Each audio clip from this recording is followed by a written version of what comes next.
Hello, everyone. Welcome to Fired Up, the podcast for marketers working in early and late stage startups. I'm Morgan McClintock, the CEO of startup marketing agency Firebrand. We've launched this podcast to interview the best in the business, but I'm not going to do it alone.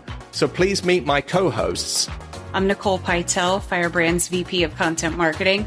And I'm Chris Ulbrich, Firebrand's Head of Media Relations. I'm Ian Lipner, a tech PR and crisis communications veteran. We'll drop a new episode each week, so there's plenty of fuel for your marketing fire. Get the spark you need to take your startup to a whole new level. Hello, and welcome to another edition of Fired Up, the Startup Marketing Podcast. My name is Morgan McClintock, and I'm joined today by my co-host, Nicole Pytel. Hey, Morgan. Hey, everybody. Great to have you, Nicole. What are we going to talk about? Well, today we have a very special guest who literally wrote the book on what we're about to talk about. I'm going to give you a few words that usually strike fear in the heart of marketers. So outbound marketing and cold email can be absolutely terrifying for startup marketers. So our guest today is going to tell us how to actually do this and make it work. So very excited. Yes, we're joined by Dan Englander, and he is the CEO and founder of Sales Schema, which is a fractional new business team for marketing agencies. And he hosts the Digital Agency Growth Podcast. And just as a sidebar, that's how I first came across him. And we work with Sales Schema too. Just in full disclosure, they are great.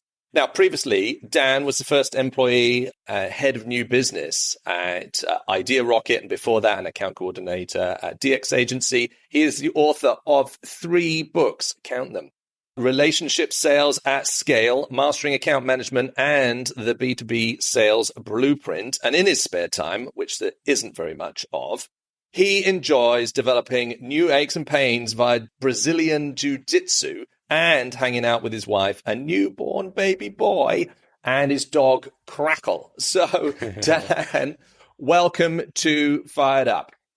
Morgan and Nicole, thank you so much for having me, and thanks for the spectacular intro. Well, it's great to have you here. And I want to start with something topical that caught my eye.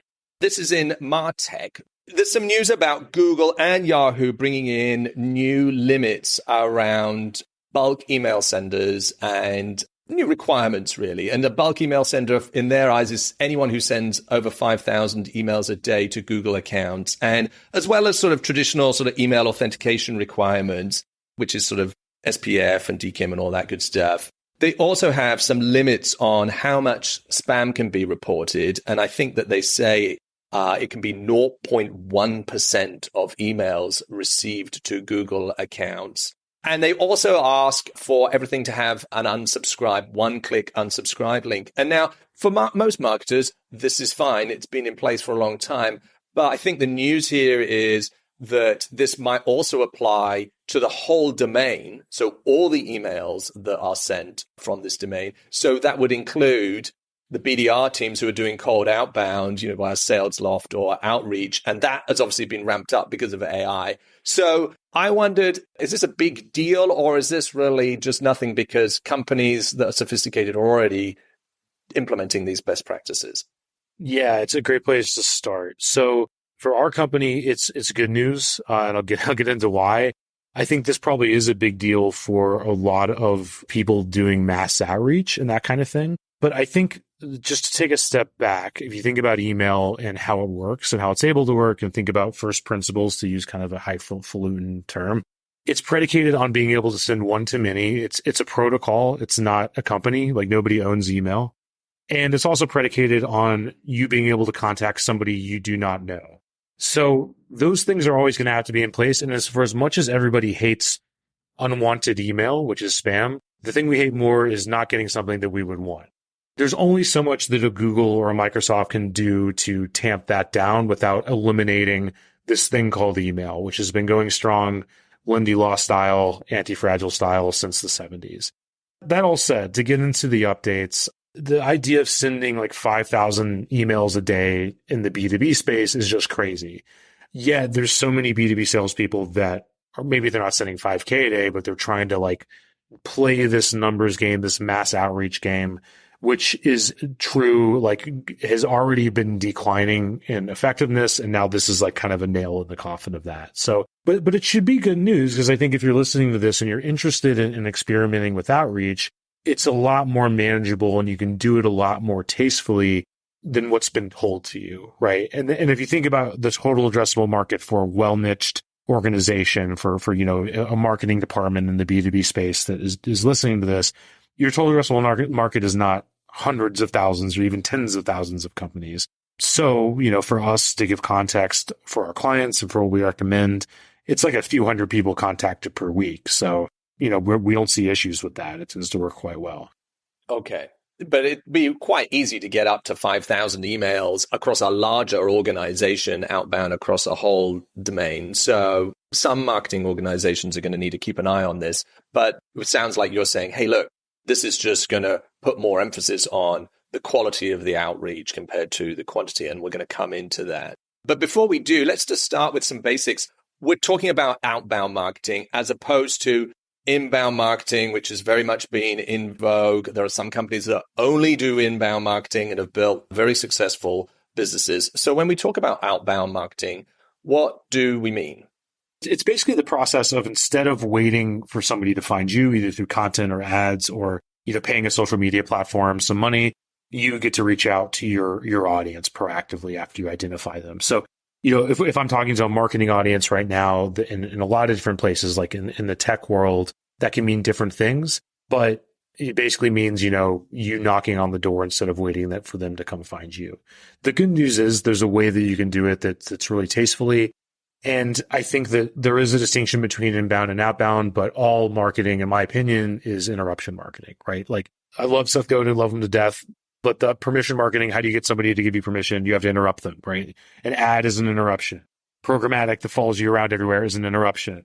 So outbound is an interruption, but I think if you do it the right way, it can be a more welcome interruption than not.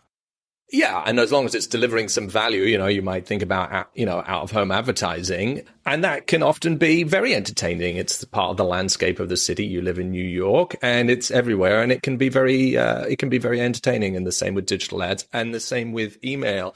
But email, sort of cold email, really has a bad reputation. Well deserved. Every day we all get, hey, could you handle 5 more leads, 10 more leads? What would you do with them? I have 10 clients. Or question Morgan, I get all the time. I don't need any more questions. But what is the difference between like cold email, which, as you say, is a chance to interrupt someone and add some value, and sort of spam? And why have we got, why is it so broken, and how have we got here? It's a great question. I think the answer is cold email has been marketed to marketers and salespeople as this set it and forget it sort of easy fix thing. And it's becoming, and I think this is great for us and great for people that are actually like serious about doing it the right way, it's becoming a skill. It's becoming a channel like SEO or like content that is mature. And I think that's a good thing. So it's a skill set like anything else. And I think the reason that we hate it and revile it is that the bar is really low for doing it well and for putting some attention to it. I also think that another reason that it's reviled is it's a slightly different context, a slightly different marketing or sales approach than a one-to-many email. There's pros and cons to presenting yourself as one-to-one versus one-to-many. Like if you think of an auction, that's one-to-many and it's powerful because you have scarcity, you have urgency, and you have this crowd. But with email, with targeted outreach, you always want to be creating that one-to-one effect. And if I were to say, hey, Morgan, go contact somebody that you met and had a great conversation with at the last conference, you would not naturally send them the same email that you would send to your list right now. So you've got to kind of think about it in terms of the former and think about it in terms of what would you actually send to somebody that you were writing one-to-one, even if it is a list of 100 or 200 people that you're contacting. So like we said, you have literally written the book on this. And in your book, Relationship Sales at Scale, it aims to kind of solve the conflict between small volume but highly personalized outreach and then large scale but more impersonal mailing that just kind of relies on numbers to drive results. So how do we square that circle? Yeah, I think the first thing is clarity. I think a lot of the times we work in the agency B2B services space, but even if it's a B2B tech organization, selling to other B2B clients. There isn't, and if the company's kind of largely referral based and doesn't have a great idea of their ICP, that creates problems. So I think that's the first thing, is understanding like really who can benefit. Where are you in a position not just to help through what you sell, but to help through the conversations that you have with people who may not be ready to buy yet. So getting that clarity, getting that kind of foundation of the house ready first is like the most important building block. From there, like a lot of methodologies, we really recommend ABM or account-based, basically thinking about those specific accounts and going from there, thinking about the specific prospects and making sure that that list is really good. And then the thing that makes our methodology different is we believe that the scarce resource is actually trust. It's not bells, whistles, differentiators. That stuff matters, but that's for later in the funnel.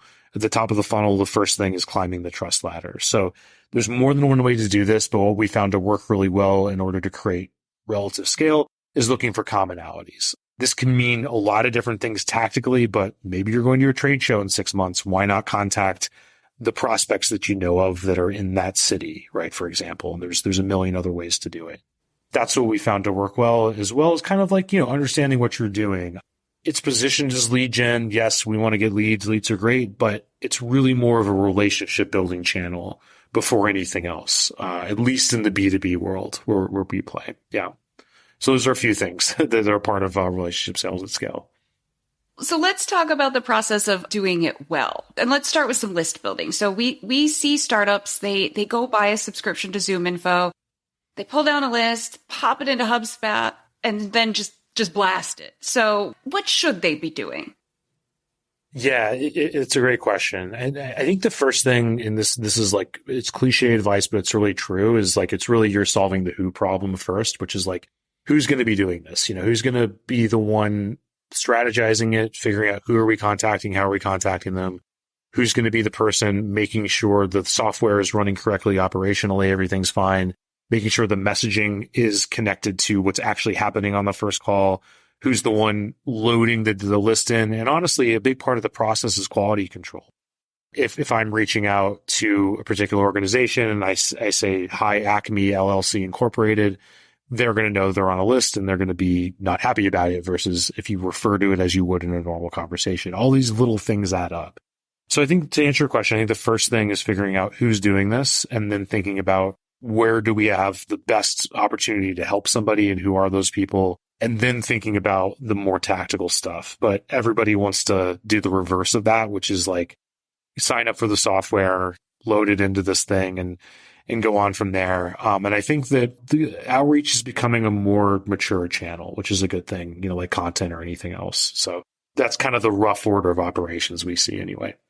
A lot of the work then needs to go in up front in, hey, if you haven't got an ICP, you've definitely got to address that. You've got to research the list, and then you've got to think about these sort of commonalities so that you can sort of resonate with, you can have something that differentiates it from the mass generic email to lots of people, but is a higher volume than, hey, if, I can sit down and in the morning, look down the list and carefully craft emails to people, and I might get a good response from that, but I can't do that every day, and I just can't get the volume enough to. So, you've got to blend between that mass volume, because it is a numbers game to an extent, and the customization, because that's what gets the impact. So, meeting those two things in the middle, I think, was a big part of your approach. And a lot of it, what you're saying is put the work in up front, rather than just sort of pull the list down and then sort of get out there.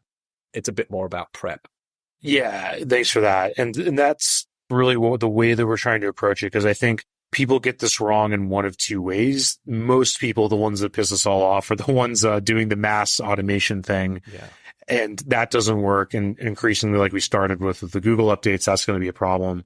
And then on the other end, there's people that try to do everything one-to-one. And does that work better? Yes. Is that sustainable? No. Like, you're just not going to do it. Even if you have a full-time salesperson, that's not a good use of his or her time. Like, you want that person mostly on calls, selling. You need automation involved. So yeah, a lot of it is finding that sweet spot.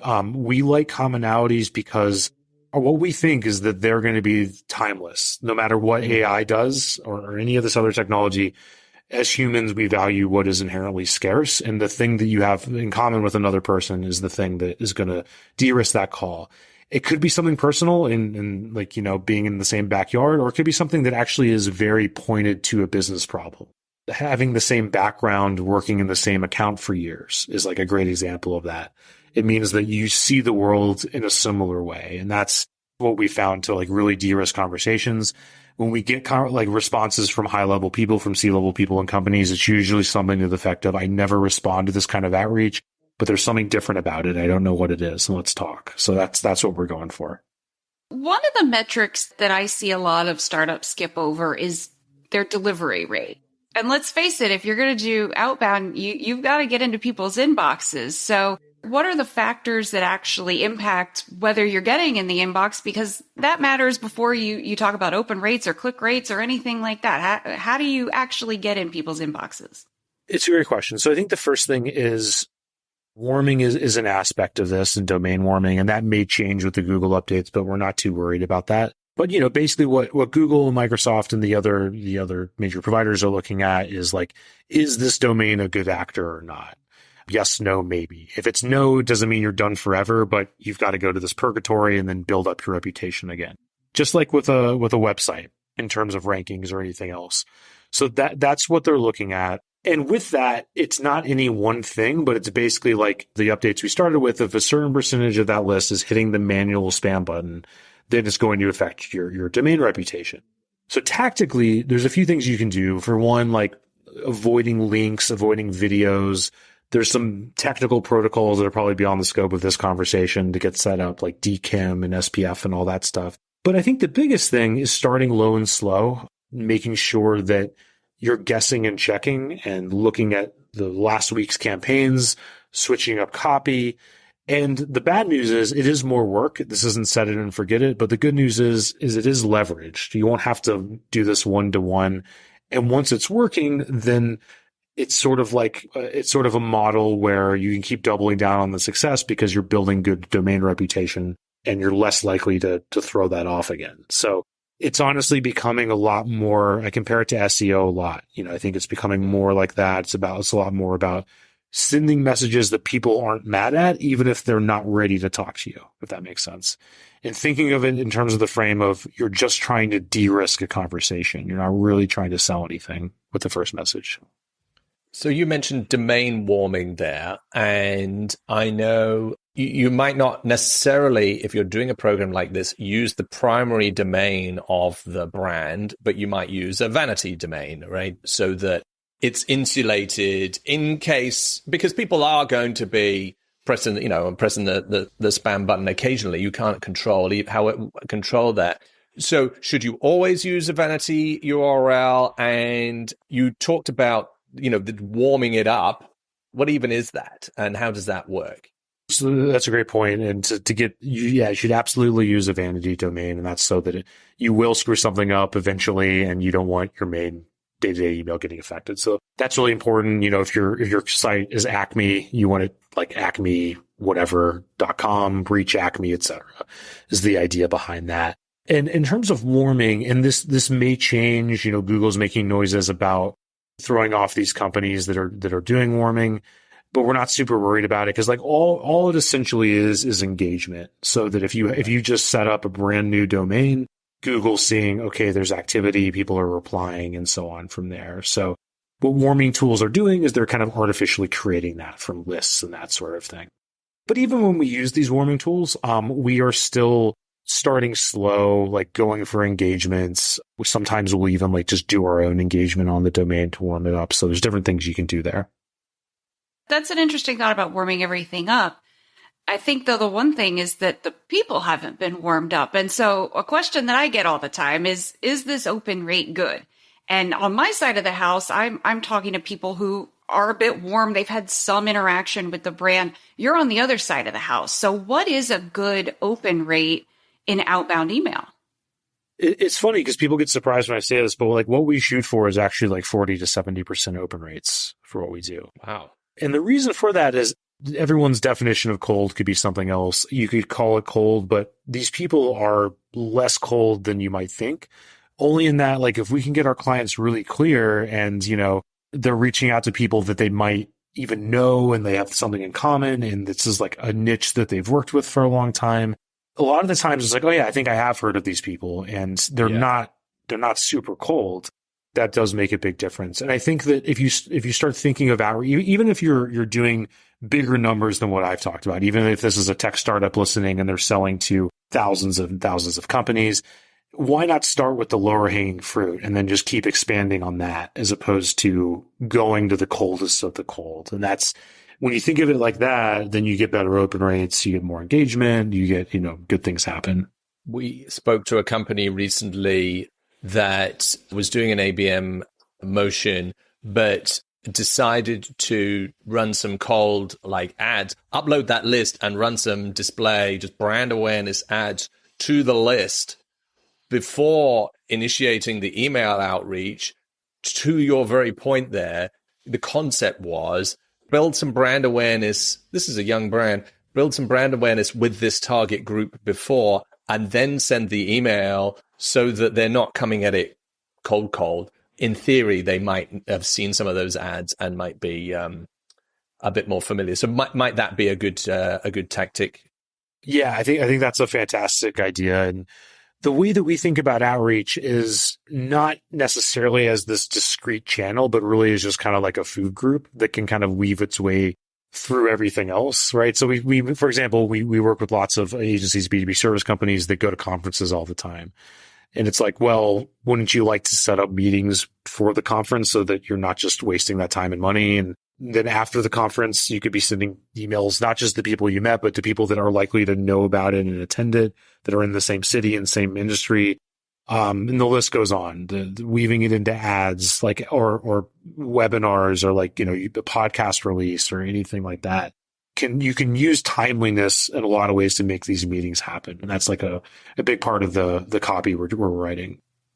So speaking of the copy, let's talk about maybe some best practices there. So, how do you get someone to respond to an email? Should you never ask an open-ended question? Because then if they say no, that's the end of the conversation. How long should the email be? What are just kind of some general best practices that you can share with us? It's a great question. With the usual disclaimers that it's part art, part science. I could say something and then the opposite of it could work. It's also contextual. It's going to be dependent on your market and everything like that. So with the frame that our experience is doing this for B2B and usually helping people get conversations, to frame that out a little bit, a lot of the times there's this thing that's been going around that's everybody wants to read a ton of content before they agree to talk to a salesperson. We disagree with that notion. I think it's sometimes true, but I think there's just as many, if not more, people that would be happy to talk to a salesperson instead of going through reams of content, right? So the question is, how do you de-risk that conversation with them? And what is the risk to them? They're like, am I going to have my time wasted? Am I going to get pushed into something, et cetera? So we've got to find a way to de-risk that. So for us and our clients, what that tends to look like is writing an email that is like an email that you would get from somebody you've actually met. This means the subject line is not clickbait. It's so-and-so and so-and-so intro.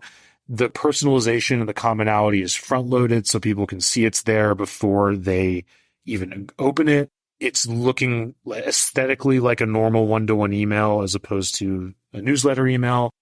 One concept that we really like is walk the walk and talk the talk. For example, it's one thing to say we're a B2B cybersecurity company and we work with the big, and we're amazing at what we do. It's another thing to say here are a few of our clients, this company like yours, another one and another one. The third one is falsifiable. I mean, the second one rather is falsifiable. The first, anybody could argue with, right? So the subtlety is big, is kind of the H1 of that. And I think another ingredient to making this work is timeliness, right? Why should I talk to you right now? So sometimes that's the big obvious stuff, you have a burning neck pain and you need it solved. That's great when that happens, but it can be stuff that's smaller, I'm going to be in your city next month or a conference, or I have an idea I wanted to run by you, or something else. If you can sprinkle timeliness into it, that goes a long way. And then a lot of it is getting it right on that first email. We will include a follow-up, but what we found, and this is back to the Google updates, there's real diminishing returns to what everyone's been told, to having the 100 automated touch points when somebody's already emotionally checked out, right? that can hurt things. So we're all about persistence, but persistence where it matters, when you actually have somebody that's engaged. Right. You're just doing damage to the brand if you're just chasing after them. Like, did you get my email? And, the dreaded breakup email. And, I keep getting these ones like, this is it. It's the dreaded breakup email. I'm like, okay. Yeah. I've had no emotional involvement in this relationship, so I'm okay with that. But you talked about, this is a sort of very sort of personal email. Those are the kind of ones that people will respond to, not full of links. Like, what should should there be CTAs in there? Should there, I can prove, hey, I've worked with X, Y, and Z company, but, I want you to kind of look at my website. I want you to look at my LinkedIn. Like, how many links should I even have? And what kind of CTAs really work? It's a great question. So for us, and again, like our experience is on B2B, and I think that there are other ways to make this work that might be slightly different. But, in the B2B space, usually it's going to be an appointment for that first CTA. And right. it's let's talk.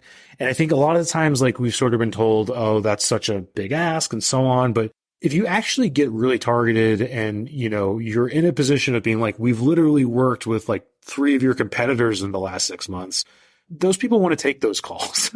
They're curious about that. It doesn't mean you're to spill the beans necessarily or whatever, but that's just one way to put it. So usually the CTA is going to be going for a call.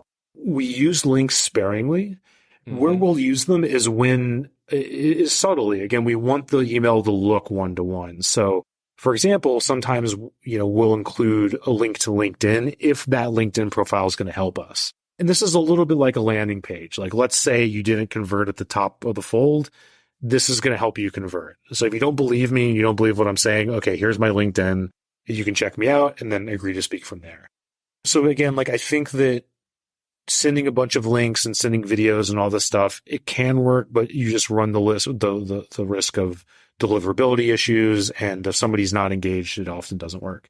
Where we will think about alternative CTAs is on re-engagement. So like if there's somebody that hadn't responded and it's been 30, 45 days or something like that, it's essentially like restarting with that person again. And then that's an indication that, hey, maybe they're more of a content consumer. Maybe they're the type that wants to do a bunch of research first. And then we might say, can I send you this thing? And then send it to them, as opposed to including it there. You run into technical deliverability stuff. So that's kind of how we're thinking about it. I think you raise a good point there, though. People are very different in the way that they want to consume information or absorb information. And so some of us want to just read about it quietly and maybe a bit more sort of want to think about it so that we can look knowledgeable when we have that first conversation. Other people, and I know this from our work together, are very happy to get an email and then set up a call and, hey, let's just talk about it. And it'd be great to meet you anyway, because they are perhaps that slightly more extroverted person. And, plus we live in a time where networking is just frankly difficult. Some people can't, or they just don't want to fly around. And so just meeting people, our networks need to expand, and they're just happy to do that. And so you're trying to sort of understand that, look, there are people who will receive an email, and if it's well crafted, they'll be very happy to jump on a call, even if all they get out of it is meeting someone and a quick exchange of information over 15, 20 minutes.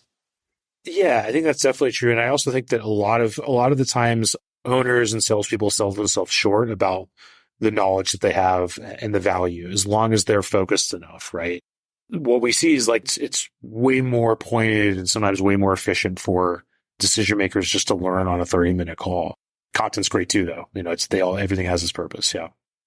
You've shared so many wonderful tips and insights and best practices and great stuff. There's always going to be someone who doesn't want to talk to you. And we're kind of past the days of, getting a phone slammed down in your ear. But what kind of traits do you need to be good at this? Do you need a thick skin? Do you need to get used to being ignored? What kind of personality does it really take to succeed at this?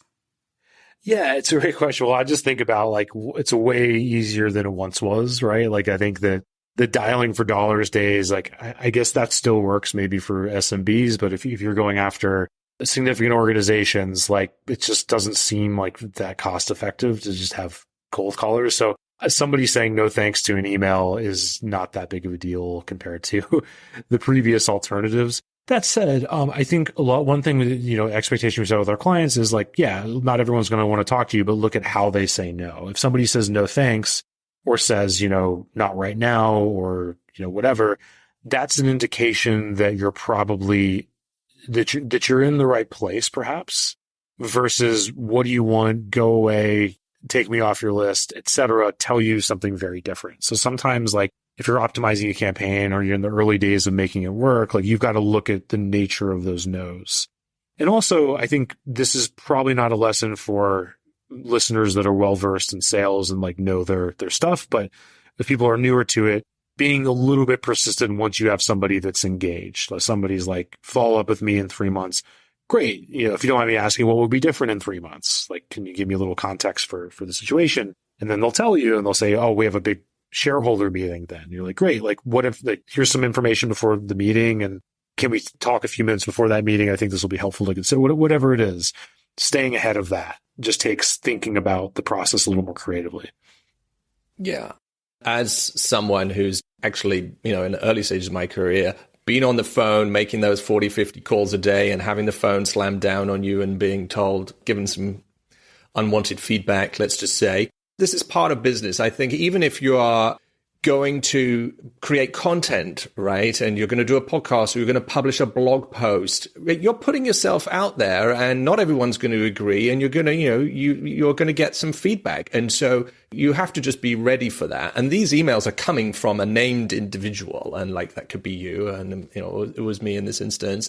So you have to put some risk into it and, it's fine. You're going to bump into people and you caught them at the wrong time and they're having a tough day or whatever. We all have our own lives going on. And so, you're just going to have to take some risk there. And so I do think whether you're just doing inbound or you're doing this outbound, it's not dissimilar and we all need to do that. Talk to me a bit about some of the trends in outbound. There are different regulations and things coming in. There seem to be different techniques. What are you seeing? Obviously, AI plays into this. I think, yeah, like you said, AI is one of the biggest ones, and that's probably what I get the most questions about. Right. I'm a little bit of a contrarian about AI in that I think it could, be revolutionary. I think it's definitely interesting, and I remain open-minded. I haven't seen anything yet that is a game changer in terms of outbound, only because it's essentially regurgitating publicly available information back at somebody. And you still have a bottleneck in terms of, in order for a significant transaction to be done, people still are going to need to talk to a human. Like, we're not at the point of like outsourcing a $50,000, $100,000 engagement to a robot yet. So if that's the bottleneck, then the person that's doing the outreach is going to have to be closely associated with that step. Right. And it's not, so it hasn't like revolutionized things yet. If anything, I think the trend that we're looking at is going back to something that's a little bit more old school and timeless. Like, I think if anything, outreach has become more like a classic letter writing exercise as opposed to this massively complicated automation game, which I think is good. I think it's, it's more tasteful and I think it works better that way. Those are probably a couple. I think another one is, and this is like, I don't know if it's a trend or as much as I'm trying to make it one based on what we think works, I guess, but rethinking what a sales team looks like and rethinking a consultative sales team, I think is important. We've sort of been sold this like BDR idea. And I think that for your listeners that have like a tech product that is well established, that can still really work. I think for a consultative sale, it doesn't work as well. I think that there has to be enough standalone value to a conversation that like a BDR can't always have. It doesn't mean that it has to be an owner or like a senior person, but I think rethinking that role a little bit as opposed to just the person that's like teeing up that call. I think that process and technology can tee up the call and then that person can give value on it, whoever that is. So those are a few kind of all over the place ideas anyway. No, so lots of value, and do not let the robots write your emails. So if you're doing that, stop. Any final thoughts for our startup marketing friends that you want to share? Any tips, any insights, any last words for them? When I listen to podcasts like this, it's easy to kind of get overwhelmed and get off and running with this or that tactic. I think the biggest thing is just think about who's going to be doing it and get clarity on the problem you're solving first, and then think about the channel from there. So those are a few things that come to mind. So our next section is called Smart People, Dumb Questions, in which I pull questions out of a bag, which is on my desk here. And these are sort of personal questions, Dan. So the first one here is, what's the strangest job that you've ever done? Oh, man. I used to work in a deli, and I was like with all my high school friends, and it was like a sitcom basically. And we would like throw cheese at each other, and I sliced meat and delivered pizzas, and it was a lot of fun. Got into lots of trouble. I also worked at Cheesecake Factory, which is really hard because if you've ever been to Cheesecake Factory, their menu is the size of a Bible, and you had to like know all the different permutations of it. I wasn't that good at that job. Famously confusing menu. People have been known to starve just sort of making a decision. Yeah. What's one thing that's on your bucket list? I would like to learn to sail. I'm just interested in sailing, and kind of like at some point, I think that would be interesting. I also would like to love to travel. I've traveled a lot. I'd love to travel to Iran. I think that's probably like the craziest place that I don't know if it'll ever happen, but I think that's an interesting country I'd like to see. Lovely. What book do you most recommend? I don't know of all time. For business, I'll start there. The Road Less Stupid is one I like to revisit. It's just kind of like timeless. I'm very much like an old soul and into kind of timeless advice and stuff. And Keith Cunningham, it's all just kind of about doing the work, doing the stuff that stands the test of time. Recommend that one. I'm also really into history. So right now I'm reading the Robert Caro, Lyndon B. Johnson series. I'm on the third one. And it's not just about him. It's really about kind of how we got here in terms of American history and stuff. And it's really interesting understanding power, and would definitely recommend that too. Brilliant. Slightly less erudite question. What's the oddest thing that you've ever eaten? Okay, I ate woodworms in the Philippines. Yeah. It's my most Anthony Bourdain, Andrew Zimmern sort of thing. Yeah. By accident or deliberately? Deliberately. And that's not even the craziest thing I had the option to eat. They had balut, which is like a fermented chicken in an egg. I didn't touch that. That I couldn't do. But the woodworm, it's like the consistency of sashimi, and it just tastes kind of like wood. So it was actually pretty good. Would recommend it. Okay. How big are these things? Are they an inch long? It's like a full-on worm. It's like it's a long worm. It's probably like, several inches long. Yeah. Oh, okay. I can't even. There we have it. A very good answer to that one. I like that. Our next section is called Fired Up 5, which is our quick fire round. So take it away, Nicole. Yeah, absolutely. So we're going to ask the questions. You give us a quick 1 or 2 sentence answer on each of these. So first things first, what would you do if you were not in sales? I think historian or history writer, I think would be cool. Very cool. Very cool. What's the best career advice you've ever been given? This is tough, but I thought about this before we threw on the recorder. I wish it came from some actual person in my life, but I think it's from like a book, or it might have been Nassim Taleb. And I think it's the idea of like taking big bets while covering your ultimate downside. That's been helpful. So thinking about it as like kind of like, what's the worst that can happen? And then tied to that is sort of like the advice that I got from kind of a close mentor that was like, what if I get stuck? What if I, keep doing the same thing I don't like forever? And he's like, well, if you're worried about that, you'll probably make a move. That probably won't happen. It's only the people that aren't worried about that to look back and then freak out about it. So I think that was helpful as well. So what tool have you started using recently that others may not know about? It's funny because like I'm sort of becoming interestingly a Luddite, although with outreach and email we're ahead of the curve. Like everything else, I feel like I'm becoming an old man. So this might not be a new tool, but Notion I think has been really good. I'm sort of like curious to dig more into Notion. You can build sites with it. We're starting to think about it for like wikis for the team, around certain roles. And I think it might be a better info repository than Google before long. So that's the one I'm digging into lately. Nice. So what hot trend have you got your eye on right now? Yeah. Like everybody says, I'm looking at AI and keeping my eyes open with that and everything. That's a pretty cliche answer.